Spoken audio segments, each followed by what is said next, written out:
तो सबसे पहले हम यहाँ पर पढ़ेंगे कि सोशल मीडिया का पॉलिटिक्स में रोल क्या है या फिर यूज़ क्या है। तो सोशल मीडिया जो है एक डबल एज स्वॉर्ड का काम करती है। जैसे कि आप जानते हैं कि आजकल बहुत सारे प्लेटफॉर्म्स अवेलेबल हो गए हैं, जैसे कि आपका फेसबुक अवेलेबल हो गया है, देन ट्विटर है, और भी बहुत सारे प्लेटफॉर्म्स है, इंस्टाग्राम वगैरह। ये क्या है, ये बेसिकली एक दो धारी तलवार का काम करते हैं, जिसमें क्या है कि डेमोक्रेसीज़ की फंक्शनिंग में ये एक पॉजिटिव इम्पैक्ट भी ला सकता है और नेगेटिव इम्पैक्ट भी ला सकता है। तो दो धारी तलवारें हैं इस तरीके से। क्या हो रहा है कि एक तरफ अगर आप इसके पॉजिटिव एस्पेक्ट देखते हो तो इन्फॉर्मेशन एक्सेस करने को इसने डेमोक्रेटाइज तो कर ही दिया है। मतलब कि आजकल हर कोई एक जितना भी इंफॉर्मेशन उनको चाहिए वो इजीली एक्सेस कर सकते हैं। तो एक तरफ तो ये चीज़ हो गई है कि डिसमिनेशन ऑफ इन्फॉर्मेशन हो गया, ट्रांसपेरेंसी आई है। बट दूसरी तरफ कुछ चैलेंजेस भी इसने नए क्रिएट कर दिए हैं। तो ये इसका एक नेगेटिव इम्पैक्ट रहेगा, जो कि डेमोक्रेसीज़ को, लोगों को डायरेक्टली इम्पैक्ट भी करते हैं ये चैलेंजेस। तो आप ये कह सकते हो ये डबल एज स्वॉर्ड की तरह काम करता है और इसका बहुत बड़ा इम्पैक्ट पड़ता है पॉलिटिक्स में। साथ ही साथ दूसरी हम चीज़ अगर ये बोलें कि पहले के टाइम पे क्या है, अखबार वगैरह चलते थे, न्यूज़पेपर्स आज भी चलते हैं, पर उसका इतना इम्पैक्ट नहीं पड़ता है जितना कि सोशल मीडिया का बढ़ जाता है। मतलब कि अगर आप अखबार में एक न्यूज़ पढ़ते हो तो आज की डेट में उसका शायद इतना इम्पैक्ट ना पड़े जितना कि मान लो एक इंस्टाग्राम की रील वायरल हो गई है और वो घर घर में पहुंच गई है, या फिर यूट्यूब की कोई एक वीडियो वायरल हो गई है, वो घर घर में पहुंच गई है। ठीक है, तो एक डिफरेंस तो आ ही रहा है अब। तो सोशल मीडिया का इम्पैक्ट जो है पॉलिटिक्स पर भी उसी रीज़न की वजह से नज़र भी आता है, जिसमें लोगों को कुछ ऐसे हेट स्पीच करने पर जेल हो जाती है, या कभी कभी थ्रेट्स का भी सामना करना पड़ता है। स्पेशली विमेन की सेफ्टी में प्रॉब्लम आ जाती है, जैसे साइबर क्राइम्स बढ़ते जा रहे हैं, साइबर रेप थ्रेट्स मिलते हैं लोगों को। तो ये चीज़ तो एक नेगेटिव इम्पैक्ट हो गया।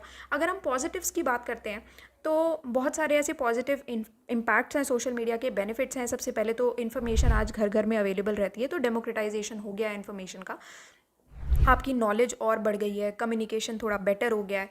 फिर नई नई अपॉर्चुनिटीज़ भी निकल के आती हैं, तो न्यू अपॉर्चुनिटीज़ आपको मिलती हैं, जैसे कि वर्चुअल वर्ल्ड जिस तरीके से राइज़ कर रहा है, उसमें जिन लोगों की आवाज़ भी नहीं थी आज वो भी आवाज़ उठाते हैं और अप कुछ अपॉर्चुनिटीज़ को लेवरेज लेते हैं और अपनी एक सेंस ऑफ बिलोंगिंगनेस के साथ एक्सपीरियंस करते हैं इन नई अपॉर्चुनिटीज़ का, और एक पार्ट मानते हैं कि हम भी पॉलिटिक्स में शामिल हो सकते हैं, तो हम भी इसका पार्ट हैं। तो थोड़ा सा एंगेजमेंट और राइज होता हुआ दिख रहा है अब। साथ ही साथ बहुत सारे ऐसे यूट्यूबर्स भी हैं जो कि एक प्रोफेशन की तरह इसको आगे बढ़ाते हैं। और फिर और बहुत सारी चीज़ें आ जाती हैं, जैसे एक वाइडर कम्युनिटी को ये केटर करता है, एक हेट्रोजेनस वाइडर कम्युनिटी जो है इसमें आ जाती है, जोग्राफिकली भी। जैसे आप मान लो ऑनलाइन किसी चीज़ में कम्युनिकेट करें, जैसे हम ही लोग कम्युनिकेट कर रहे हैं, तो अभी ज़रूरी नहीं है कि जैसे हम लोगों का जो ऑफलाइन ऑफिस है वो वैसे तो दिल्ली में है, बट ऐसे बहुत सारे लोग होंगे आप में से जो कि दिल्ली में नहीं रहते होंगे, फिर भी हम लोग बात कर पा रहे हैं, कम्युनिकेट कर पा रहे हैं। तो एक ये बहुत बड़ा मीडियम लेके आया सोशल मीडिया, इंटरनेट, जिससे कि हम लोग अभी दूसरी स्टेट्स में बैठ के भी या कहीं बहुत दूर बैठ के भी हम आपस में इंटरेक्ट कर पा रहे हैं, बात कर पा रहे हैं। साथ ही साथ इसका एक और फ़ायदा होता है कि सोशल मीडिया से चीज़ें जो हैं वो काफ़ी चीप भी हैं, इजीली अवेलेबल भी है। फॉर एग्ज़ाम्पल अगर आप किसी ऑफलाइन कोचिंग में पढ़ने जाते हो, उसकी फ़ीस इतनी ज़्यादा क्यों होती है, लाखों में क्यों होती है? क्योंकि वहाँ पर एक कॉस्टिंग लगती है। आप एक एरिया बनाते हो, ब्रिक एंड मोटर का एक एरिया पूरा सेटअप करते हो, वहाँ पर या तो आप खुद खरीदते हो प्रॉपर्टी या फिर आप रेंट पे रखते हो। अब वो आपको रेंट निकालना होता है, उसके लिए आप रेंट निकालते हो, या टीचर्स होते हैं उनकी आपको सैलरीज़ देनी पड़ती हैं। तो उन सब चीज़ों के लिए क्या होता है कि आपको एक सर्टेन अमाउंट चार्ज करना पड़ता है स्टूडेंट से। तो स्टूडेंट्स वो चीज़ आपको करके देते हैं, इसी वजह से वो लाखों का चार्ज आता है जो कि स्टूडेंट्स पर ही रहता है, और इस वजह से हम लोग कहते हैं कि कोचिंग जो है बहुत महंगी हो गई है। ऑन दी अदर हैंड जो ऑनलाइन कोचिंग्स हैं, जैसे कि हम लोग हैं या और भी जो भी ऑनलाइन कोचिंग आजकल चल रही हैं, उनमें क्या रहता है कि हम लोगों के पास ये चीज़ होती है कि हम वही सेम मटेरियल जो है आपको कम कॉस्ट में दे सकते हैं। क्यों? क्योंकि सोशल मीडिया ने एक काफ़ी बड़ा और इम्पॉर्टेंट रोल यहाँ पर प्ले कर दिया है। कैसे कि यहाँ पर अभी हमें ब्रिक और मोटर कुछ सेटअप नहीं करना है, कुछ ऐसा फिजिकल एनवायरनमेंट नहीं है, तो उसमें एक ये आ जाता है, लेवरेज आ जाता है कि आप अपनी फ़ीस कम कर सकते हो। सिर्फ आप एक बेसिक जगह ले सकते हो, जैसे हम लोग ऑफलाइन अवेलेबल हैं, बट अभी स्टूडेंट्स के लिए जो भी उनको पढ़ना चाहते हैं उनके लिए ऑनलाइन अवेलेबल है, जो कि हम एक अमाउंट के तौर पे भी उनको दिख जाता है कि हम एक वही सेम मटेरियल, उससे बेटर क्वालिटी का मटेरियल हम लोग कम अमाउंट चार्ज करके आपको बहुत अच्छी क्वालिटी प्रोवाइड कर सकते हैं। तो ये भी क्या है, ये सोशल मीडिया की पावर है, टेक्नोलॉजी की पावर है, इंटरनेट की पावर है। तो ये मटेरियल्स आपको, ये पढ़ाई, नॉलेज, ये सब चीज़ें आपको काफ़ी चीप और ईजी होती हैं। तो लोग भी, सभी के कुछ ना कुछ स्किल्स तो होंगे ही। तो ये क्या है, आप कह सकते हो सॉफ्ट स्किल ड्रिवन इंडस्ट्री हो गई है ये, कि आपकी टेक्नोलॉजी के चलते कोई भी एक competent, authentic, effective, fresh online content बना सकता है। आप हर एक की, आप में से भी सबकी कोई ना कोई क्वालिटी ज़रूर होती होगी। तो उसमें क्या है, आप लोग अपनी क्वालिटी को एक्सेस करके अपनी क्वालिटी को और बढ़ा के वो चीज़ शो कर सकते हो दुनिया को, और उस चीज़ से कुछ अच्छा अपना आगे सेटअप बना सकते हो। तो वो क्या है, आपका चीप भी रहता है कंपैरेटिवली, क्योंकि उसमें कोई इन्वेस्टमेंट नहीं है। इन्वेस्टमेंट सिर्फ आपका स्किल होता है। आप अच्छा कर सकते हो, किसी का भला कर सकते हो, आपके पास अच्छा स्किल सेट है, तो उसको आपको ज़रूर आगे करना चाहिए। फिर बाकी आप हेजिमनी भी काउंटर कर देते हो। तो एक टूल की तरह ये आया है कि जो भी ट्रेडिशनल पेयर्स थे उनकी हेजिमनी को काउंटर कर लिया गया है। ठीक है, ऑल्टरनेटिव सोर्स ऑफ नॉलेज भी है ये। साथ में जो पब्लिक क्रिटिसिज्म चलता है, वो जैसे फेक न्यूज़, प्रोपेगेंडा वगैरह है, उसको भी आप काउंटर कर सकते हो। दूसरी चीज़ नेक्स्ट आ जाती है कि डिस्टेंस भी आपका एक ब्रिज कर देता है डिस्टेंस को। जैसे आप और मैं अभी बात कर पा रहे हैं, बट हम लोग दूर रह के बात कर रहे हैं। आपको कुछ बोलना है, आप कमेंट सेक्शन में टाइप करके पूछ सकते हो, है ना। तो हम लोग बात कर सकते हैं कैसे, तो एक डिस्टेंस ब्रिज कर दिया सोशल मीडिया ने। डायरेक्ट इंटरेक्शन हम कर सकते हैं गवर्नमेंट के थ्रू। तो सोशल मीडिया की इतनी पावर आ गई है कि कॉमन पीपल को उन्होंने इनडायरेक्टली गवर्नमेंट के साथ इंटरेक्ट कर सकते हैं, गवर्नमेंट सर्विसेज को अवेल कर सकते हैं। तो ये चीज़ आ गई है। जैसे कि अभी जो हम आम लोग हैं, अगर रेलवे में कुछ प्रॉब्लम आ जाती है, हम सीधा रेलवे मिनिस्ट्री को या किसी को, रेलवे मिनिस्टर को टैग कर सकते हैं ना, या बाकी मिनिस्ट्रीज़ को टैग कर सकते हैं, ताकि फटाफट से आप आप इसमें कुछ तो रिस्पॉन्स दो। फिर कुछ चैलेंजेस भी आते हैं। अब चैलेंजेस किस तरीके के आते हैं, ऑब्वियसली पॉजिटिव इम्पैक्ट है, तो किसी एक चीज़ जो एक्सट्रीम में चल रही है उसका नेगेटिव इम्पैक्ट भी होगा। तो एक तो जो नेगेटिव इम्पैक्ट सबसे पहला होता है कि हेट स्पीच या फिर र्यूमर फैला दिया किसी के बारे में, या फिर हेट स्पीच चल गई, तो वो सारी रिस्पॉन्सिबल रहती है कि वायलेंस हो सकता है, डेथ हो सकती है बहुत सारे केसेस में। तो ये एक सोर्स रहता है। फिर उसके बाद बहुत सारे ऐसे भी लोग हैं, साधुस थे, ड्राइवर थे, लिंचिंग हो गई थी उनकी, है ना। तो ये कुछ ऐसे केसेस भी रिसेंट चलते आ रहे हैं। बहुत सारे इंसिडेंट व्हाट्सएप के र्यूमर से भी आग में घी डालने का काम कर देते हैं, जिसकी वजह से आगे प्रॉब्लम क्रिएट हो जाती है। तो फिर दूसरी चीज़ फेक न्यूज़ है, कि जैसे बहुत सारी ऐसी फेक न्यूज़ चल पड़ती हैं जिसमें लोग आ जाते हैं उनकी बातों में और आगे फैला देते हैं चीज़ें, तो वो चीज़ गलत हो जाती है। फिर होती है ऑनलाइन ट्रोलिंग, कि आजकल क्या हो गया है कि ट्रोलिंग जो है वो सोशल मीडिया का नया बाई प्रोडक्ट बन के आया है। तो वो चीज़ भी एक प्रॉब्लम है, जिसमें किसी की रेपुटेशन ख़राब हो सकती है। तो उस चीज़ को भी थोड़ा सोच समझ के और देख के, एक्सपीरियंस करके ही किसी के बारे में आपको अच्छा या बुरा कहना चाहिए। फॉर एग्ज़ाम्पल, मैं एग्ज़ाम्पल के तौर पर अपना आपको एक चीज़ बताती हूँ। पर्सनली हम लोगों ने कल ही इस चीज़ से डील किया था। कि हुआ क्या था कि एक स्टूडेंट है, उन्होंने कल एक कोर्स परचेज़ किया, और ये कोर्स परचेज़ करने के बाद उन्होंने जो उनको कोर्स एक्टिवेशन का मेल गया था, उन्होंने सही जगह लॉगिन नहीं किया, और वो गलत जगह लॉगिन करके या गलत जगह देख के उन्होंने तुरंत सेम डे, जिस टाइम पर कोर्स परचेज़ किया था, सेम टाइम पर उन्होंने फटाफट से गूगल पे जाके रिव्यू डाल दिया कि ये लोग तो कोर्स प्रोवाइड ही नहीं करते हैं। अब उससे होता क्या है, आपने सोचा नहीं, समझा नहीं, एक बार बात तक करनी ज़रूरी नहीं समझी, आपने सीधा जाके गूगल पे रिव्यू डाल दिया। अब हम लोगों ने उनको कांटेक्ट किया, उनका इशू रिजॉल्व हो गया, बट इसका इम्पैक्ट क्या आया कि आपने एक गलत रिव्यू डाल दिया, उसको हटाया नहीं। अब वो रिव्यू तो वहाँ पर पड़ा रह गया। ऑब्वियसली हम ये चीज़ें ज़्यादा प्रोपेगेट नहीं करते हैं, क्योंकि हम ये सोचते हैं कि आप खुद एक्सपीरियंस करो और खुद फिर वो चीज़ें डिसाइड करो। अब उस चीज़ से हुआ क्या, आपने दूसरे लोगों को एक गलत इन्फॉर्मेशन दी और वो चीज़ फैल गई।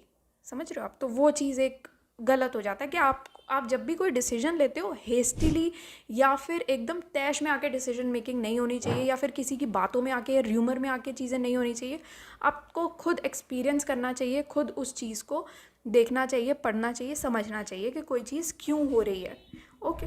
फिर विमेन की सेफ्टी पर ये बहुत नेगेटिवली इम्पैक्ट करता है। विमेन जो है उनको साइबर रेप थ्रेट्स वगैरह का सामना करना पड़ता है, जो कि उनकी डिग्निटी को बहुत ज़्यादा सीवियरली इफ़ेक्ट करता है। बहुत सारी ऐसी पिक्चर्स होती हैं, विमेन की वीडियोस होती हैं जो लीक हो जाती हैं, और साइबर बुलिंग का सामना उनको करना पड़ता है। तो ये सारी प्रॉब्लम्स यहाँ पर निकल के आती हैं। तो आज के लेक्चर में हम लोग यही सब चीज़ें थोड़ा सा कंटेंट वाइज हम इसको समझेंगे। क्रक्स मैंने आपको पूरा समझा दिया लेक्चर का। तो अब हम लोग कंटेंट के हिसाब से आप देख सकते हो यहाँ पर वही जो क्रक्स समझाया है और वही सिमिलर कंटेंट यहाँ पर आपको दिखेगा। Okay, just one more thing, this our website synopsisis.com। आप यहाँ पर जाओगे तो पहले ही पेज पर ये मेंस के जितने भी कोर्सेज है ये आपको दिख जाएंगे, और ये पर्टिकुलर कोर्स मेंस इन 300 टॉपिक्स का पार्ट है, जिसमें हम लोग 300 मोस्ट इंपॉर्टेंट टॉपिक्स पढ़ते हैं मेंस के लिए, और करंट अफेयर्स इस कोर्स में इंक्लूडेड रहते हैं जो मेंस पॉइंट ऑफ व्यू के करंट अफेयर्स हैं। बाकी डिटेल्स आप यहाँ पर देख सकते हो, और इन केस आपको और कोई इन्फॉर्मेशन चाहिए आप कॉल कर सकते हो, यहाँ पर मेल ID दी हुई है, मेल भी कर सकते हो।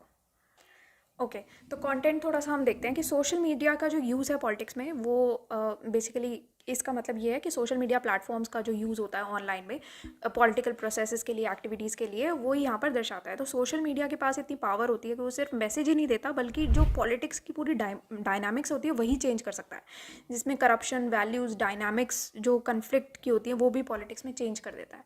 तो गवर्नमेंट ऑफ इंडिया के हिसाब से सोशल मीडिया यूज़र जो है हमारी कंट्री के 500 मिलियन मार्क को भी सरपास कर गए हैं, आगे बढ़ गए हैं उससे।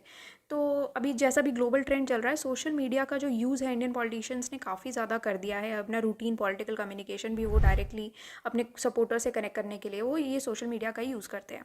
न्यूज़ में इसीलिए है कि रिसेंटली एक रिपोर्ट आई थी जिसमें सोशल मीडिया का यूज़ हाईलाइट हुआ था कि न्यू पब्लिक स्पेस में सोशल मीडिया किस तरीके से यूज़ हो रहा है। पॉलिटिकल इशूज़ हम डिस्कस करते हैं, चाहे अच्छा बोलते हैं, बुरा बोलते हैं, तो सोशल मीडिया जो है वो एक ऐसा रीज़न है जो कि हमारी डेमोक्रेसी की जो हेल्थ है वो डिक्लाइन हो रही है, मतलब कि चैलेंजेस ज़्यादा फेस करने पड़ रहे हैं हमें सोशल मीडिया के यूज़ की वजह से। अब दूसरी चीज़ है, यहाँ पर हम बात करेंगे कि रोल क्या है सोशल मीडिया का सोसाइटी में। तो सबसे पहला तो रोल है पार्टिसिपेटरी। तो पार्टिसिपेटरी रोल में हम ये बात करते हैं, सोशल मीडिया जो है वो ये अलाउ करता है कि जिस किसी के भी पास इंटरनेट कनेक्शन है वो एक कंटेंट क्रिएटर बन सकता है और अपने यूज़र्स को एम्पावर कर सकता है। फेसबुक, ट्विटर जैसे जो प्लेटफॉर्म्स हैं वो लोगों का एक्सेस बढ़ाते हैं पॉलिटिकल इन्फॉर्मेशन में। एक न्यूज़ सोर्स का काम करता है, मतलब कि पॉलिटिकल न्यूज़ इन्फॉर्मेशन जो है वो जैसे स्पेशली इलेक्शन टाइम में आपको कोई भी ऐसी न्यूज़ चाहिए या इन्फॉर्मेशन चाहिए वो आपके पास पहुंच जाती है आराम से। तो ये जो इतनी तेज़ी से इन्फॉर्मेशन पहुंचती है वो किस वजह से है? सोशल मीडिया की वजह से है, या फिर वर्ड ऑफ माउथ से पहुंचती है, या फिर जो आपका पॉलिटिकल फिगर्स के प्रति जो आपका उनके लिए एक परसेप्शन होता है, हमारा पॉलिटिकल फिगर ऐसा होना चाहिए, कितना इम्पैक्टफुल है, कितना नहीं है, वो सब चीज़ें हमें सोशल मीडिया से ही पता लगती है। तो अटेंशन इकोनॉमी का काम करता है। फॉर एग्जांपल, जो सोशल मीडिया का कंटेंट जो बंदा बनाता है वो ज़्यादा अट्रैक्ट कर जाता है, मतलब कि सोशल मीडिया कंटेंट ज़्यादा अट्रैक्ट करता है इन कंपैरिजन टू जो न्यूज़ कॉन्टेक्स्ट वगैरह में हमें मिलता है उसके हिसाब से। इफेक्ट्स क्या है वर्ल्ड डेमोक्रेसी में? 2016 में सोशल मीडिया जो है यूनाइटेड स्टेट्स प्रेसिडेंशियल इलेक्शन में यूज़ हुई थी by the state actor Russia के पब्लिक ओपिनियन को इन्फ्लुएंस करने के लिए। फिर 2011 में इजिप्शियन रेवोल्यूशन हुआ था, उसमें लोगों ने फेसबुक, ट्विटर, यूट्यूब जैसे प्लेटफॉर्म्स को यूज़ किया था ताकि प्रेसिडेंट हौसनी मुबारक को ओवरथ्रो करने के लिए उन्होंने कम्युनिकेट किया, डेमोन्स्ट्रेशंस, रैलीज़ वगैरह निकाली, कम्युनिकेशन बिठाया, ऑर्गेनाइज़ किया। तो ये सब चीज़ें चल रही थी। यूके में कैम्ब्रिज एनालिटिका को एक कंसल्टेंट कंपनी की तरह हायर किया गया था 2016 में, ताकि लोगों को जो है वो कन्विंस किया जाए कि वो ब्रेग्जिट को सपोर्ट करें। फिर इंडियन पॉलिटिक्स में सोशल मीडिया का क्या रोल रहा है वो ये है, 2013 के कर्नाटका इलेक्शन हुए थे जिसमें पॉलिटिकल पार्टीज़ ने एक IT सेल सेटअप किया था जो कि ट्विटर, फेसबुक अकाउंट्स और ब्लॉग्स, यूट्यूब वीडियोज़ वगैरह हैंडल करता था उनके। तो अभी जो रोल था और यूजेज था सोशल मीडिया का वो तब अर्बन और टेक सेवी यूथ में ही लिमिटेड था। फिर 2014 के जो लोकसभा इलेक्शंस हुए थे उसमें फेसबुक ने एक I am a voter feature अपने पेज पर ये डाला था, और मोबाइल गेम्स जो हैं जो कि इलेक्टरल कैंडिडेट पर बेस्ड हैं वो सारे गूगल प्ले पे अवेलेबल हो गए थे। फिर बीजेपी, कांग्रेस जैसी जो पॉलिटिकल पार्टीज़ हैं वो सोशल मीडिया कैंपेन्स वगैरह भी रन करती रहती हैं।